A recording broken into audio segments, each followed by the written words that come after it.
السلام علیکم ورحمۃ اللہ وبرکاتہ۔ ناظرین، کیسے ہیں آپ لوگ؟ خیریت سے ہیں؟ امید کرتا ہوں کہ اللہ تبارک و تعالیٰ آپ لوگوں کو خیریت سے رکھیں۔ لیکن آج پھر سے آپ لوگوں کے سامنے ایک نیا ویڈیو لے کر حاضر ہوا ہوں، جس کے اندر بیان کریں گے پیر محمد اجمل رضا صاحب قادری۔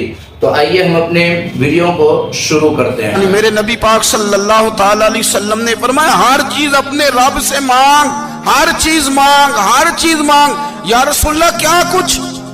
میرے محبوب نے فرمایا تیرے گھر میں نمک بھی ختم ہو جائے تو وہ بھی اپنے رب سے مانگا کر۔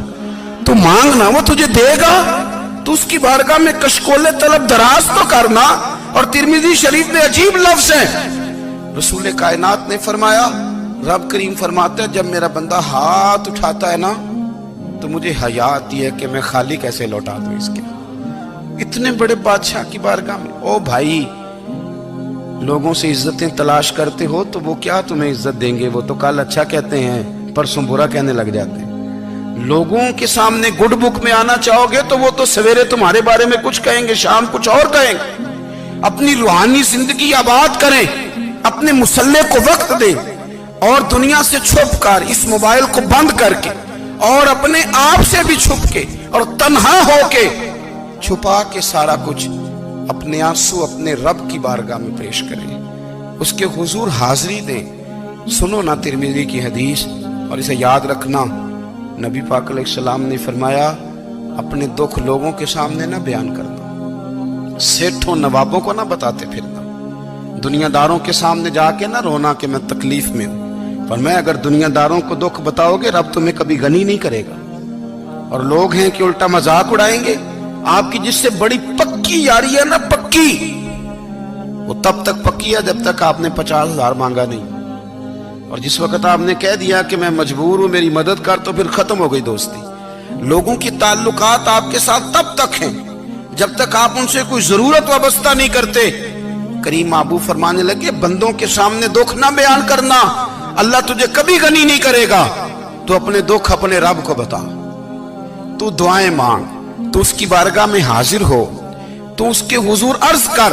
فرمایا اپنے دکھ اپنے رب کو بتا، وہ جلدی کرے یا دیر سے کرے تجھے ساری دنیا سے بے نیاز کر دے گا، تجھے کسی کا محتاج نہیں رہنے دے گا۔ حضرت ابو الحسن رحمت اللہ تعالی علیہ حضرت معاذ ابن جبل رضی اللہ تعالیٰ عنہ کے پاس بیٹھا کرتے تھے۔ فرماتے ہیں ان سے جو پیار بڑھا تو پھر میرا مصلی سے بھی بڑھ گیا۔ تابعی ہیں، فرماتے ہیں صحابی رسول سے محبت ہوئی تو ذکر سے بھی ہو گئی، پھر درود شریف سے بھی ہو گئی، محبت ان سے بڑھی تو پھر اللہ نے مسجد کا پیار بھی بڑھا دیا۔ آپ فرماتے ہیں کہ میری ہر وقت طبیعت چاہتی تھی کہ بس اللہ اللہ کروں، بس اللہ اللہ کروں، بس نہ میں ذرا تھوڑی جان چھڑاؤں لوگوں سے، کو 10 منٹ ملیں تو میں کچھ 4 نفل پڑھ لوں، میں تھوڑا سا نہ بچوں لوگوں سے، اور مجھے تسبیح ملے تو میں نہ کچھ 400-500 دفعہ استغفار پڑھوں، سبحان اللہ، الحمدللہ، اللہ اکبر، لا حول ولا قوت الا باللہ، میں نہ تسبیحات پڑھوں۔ فرماتے ہیں کہ بچے تھے گھر میں 6-7، غربت تھی، کام ملتا کوئی نہیں تھا، اور میں کام چور نہیں تھا، کام ڈھونڈتا تھا، پر اللہ کی قدرت کے کام نہیں ملتا تھا۔ فرماتے ہیں کہ میں نے ایک دن اپنی اہلیہ سے کہا کہ آج میں پھر جاتا ہوں کام ڈھونڈنے، تو میری بیوی بڑی فرما بردار تھی، پر اس دن نہ غربت کے ہاتھوں تنگ آ کے کہنے لگی آج نانا کوئی تو چیز لے کے آیا، تو مجھ سے بچوں کی بھوک نہیں دیکھی جاتی، یہ سب روگاں دا روگ محمد جس دا نام غریبی، کنڈ بلا کے لنگ جاندے نہیں دوست یار قریبی، آج نہ کچھ لے کے آیا تو میں بچے لے کے میکے چلی جاؤں گی۔